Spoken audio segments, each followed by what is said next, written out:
Hi there again, and welcome. This Sunday we have a very full text from Matthew, and it starts when Jesus and his disciples learn of the beheading of John the Baptist. Now, this is very significant for them because at least some of his disciples, we know for sure, had been disciples of John, and it's quite possible that Jesus had been too. And so Jesus says to the boys, look, we'll go off to a quiet place and we can have some time to reflect, to share, to pray about the significance of this. And so off they go across the lake. But the locals realize where they're going. And so they go across along the shore and they get there before Jesus. And so when Jesus pulls the boat into shore, he sees a huge crowd. And the crowd, he knows what they're like.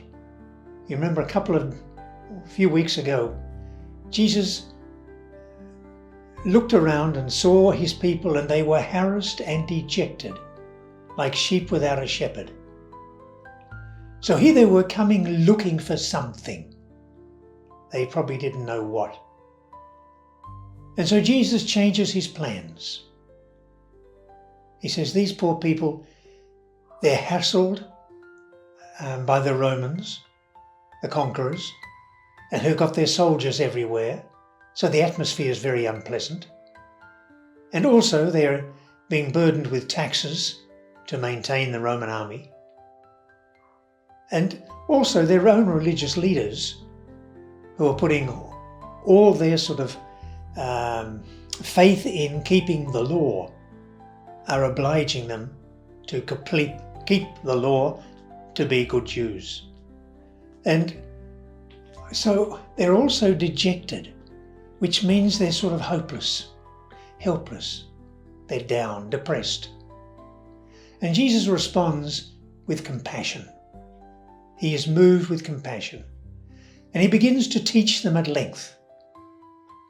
And as well as teaching them, he also begins to heal their many, many sicknesses. And I would suggest Jesus may be a little bit like the absent-minded professor. Jesus forgot the time and was teaching and healing and doing all he could for these people. And so the boys, the disciples, came up to him and said, hey boss, do you know what time it is? And he said, no.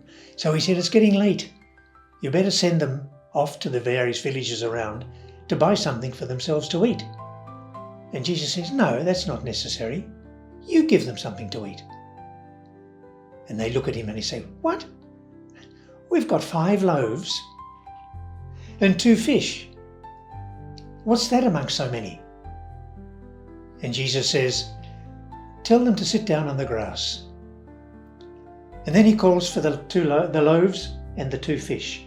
He puts them in his hands. He raises his eyes to heaven. He says the blessing. Then he breaks the bread, the loaves, and he gives them to the disciples to be distributed among the crowd. And everybody eats as much as they want. And in fact, at the end, so as to not waste anything, 12 basket loads of scraps were taken up. Okay, that's the story. There are 2 things I want to draw out from that with you today. One is the kingdom of God, which we looked at a lot last week. The kingdom of God is present and active in this episode, this miracle. Because first of all, Jesus is moved with compassion. He reads the situation of his people, he changes his own plans and responds to them. Okay?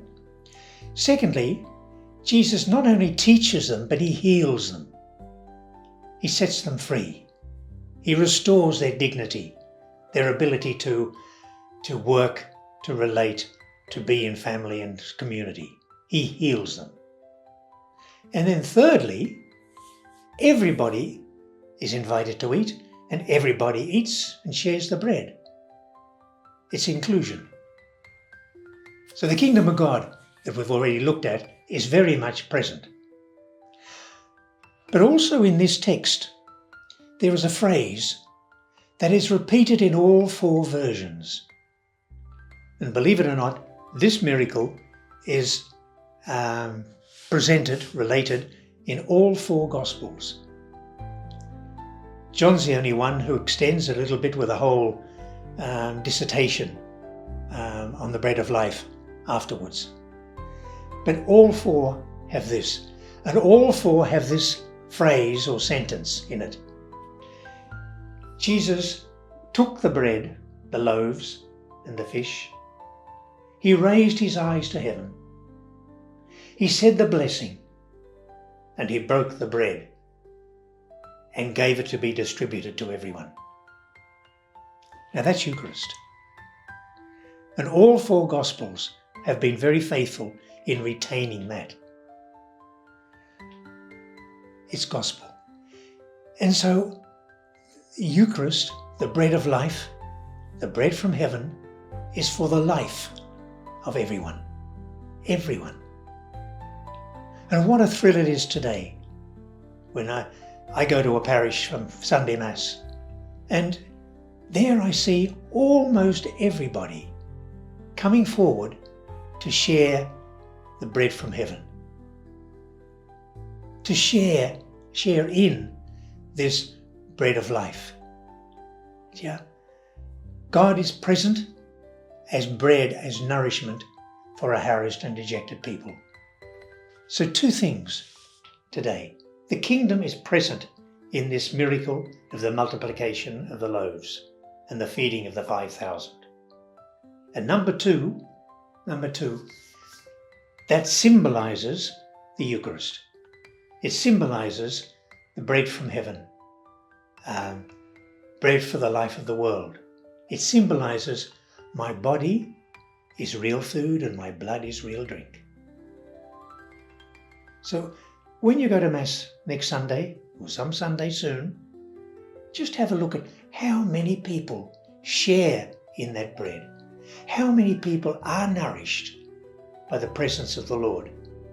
And remember what Jesus did for those 5,000 harassed and dejected 2,000 years ago.